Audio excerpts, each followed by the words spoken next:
bismillaahi raxmaani raxiim. magacaygu Ibraahim Cilmi. halkan waxaan doonayaa in isku wadaago sheeko kooban oo uu leeyahay ninkii la odhan jiray Ashcab baa maalin maalmaha ka mid ah wuxuu soo maray wadadaasoo dacalkeeda ay fadhiyeen niman. Ashcab nimankii uu salaamay waxa uu ku yidhi assalaamu calaykum nimanka xunxunow. nimankii salaantii waxay ku ridiyeen calaykum assalaam. Ashcabow ma nihin niman xunxun ee waxaan niman wanaagsan. markii Ashcab iyo nimankii inta ay isweydaarsadeen Ashcab wuxuu arkay cunto dacal taalla nimanka dheegooday. Ashcab wuxuu yidhi allahuma ajcalnii kaadiban wajcalhum saadiqiin, taasoo macnaheedu uu yahay ilaahu aniga iga dhig mid been sheegaya iyagana ka dhig qaar run sheegaya. markaa Ashcab intaa uu yidhi waxuu ku soo leexday nimankii cuntadiina gacanta ayuu geliyey.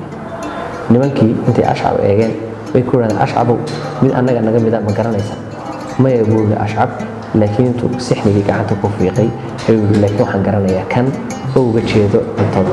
taasi waxay ahayd sheekadii Ashcab iyo cuntada.